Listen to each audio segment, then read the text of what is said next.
고위공직자범죄수사처장 후보 2명이 확정되면서 이를 둘러싼 정치권 후폭풍이 거셉니다.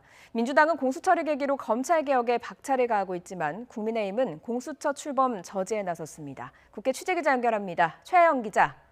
네, 국회입니다. 네, 어제 대통령에게 추천할 공수처장 후보 2명이 결정됐습니다. 여야 반응이 엇갈리고 있군요.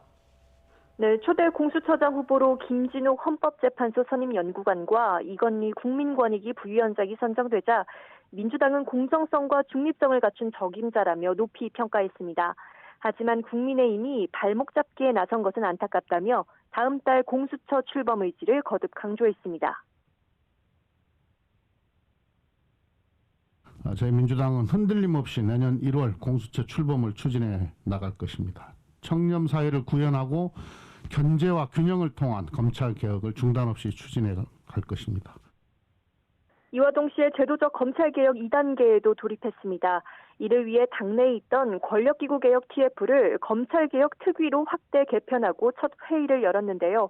이 특위는 검찰의 직접 수사 기능을 모두 없애고 검찰의 기소 전담 기관으로 바꾸겠다는 계획입니다. 하지만 국민의힘의 반발이 만만치 않습니다. 주호영 원내대표는 검찰의 수사권과 기소권을 분리하면서 왜 공수처에는 모든 권한을 다 주느냐며 자가당착이라고 비판했습니다. 또 공수처법을 개정해 야당의 거부권을 무력화했고 야당 추천위원회 후보자 추천권마저 박탈했다며 공수처장 후보 선정을 절대 인정할 수 없다고 반발했습니다. 우리나라 사법체계의根幹을 흔들고 또 정권의 비리를 수사하는 것이 아니라 오히려 덮을 이 정권 옹호처 출범에 대해서 최대한 저지할 것을 다시 한번 말씀드립니다.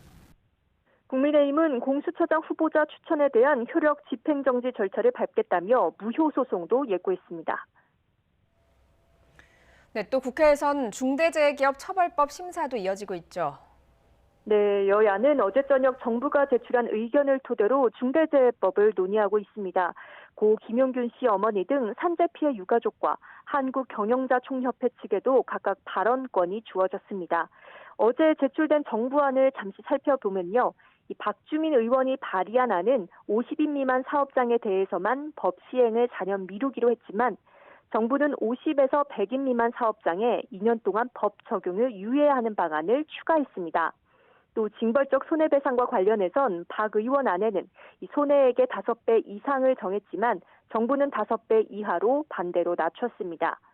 공무원에 대한 책임도 크게 완화했는데요. 이 박 의원 안은 결재자인 공무원을 처벌 대상으로 정했지만 이 정부안은 직무유기죄를 범했을 경우로 사실상 대상을 축소했습니다. 이에 정의당은 50인 미만 사업장에서 중대재해의 85%가 일어나는데 시행을 유예하는 것은 실효성이 없는 중대재해기업 보호법이라고 비판했습니다. 또 서로 의견이 달라 아직 단일 법안도 나오지 않은 채 정의 규정만 계속 논의하고 있다며 막막하고 한심한 상황이라고 지적했습니다. 회의에 참석한 국민의힘도 단일 법안이 없는 부분을 지적하며 정의당뿐 아니라 여야 의원 5명이 중대재해법을 발의했는데 박주민 의원안을 기준으로 정부안을 만든 것에 유감을 표했습니다. 반면 민주당은 정부안이 기존의 법률적 문제를 상당 부분 해소한 것으로 보인다며 개념만 명확해지면 속도를 낼 수 있다고 설명했습니다. 중대재해법 제정을 촉구하며 산재 피해자 유가족과 정의당이 단식에 들어간 지 벌써 19일째입니다. 민주당은 다음 달 8일까지 법안을 본회의에서 처리하겠다는 방침이지만 야당과 이견을 좁히기 쉽지 않아 보입니다. 지금까지 국회에서 전해드렸습니다.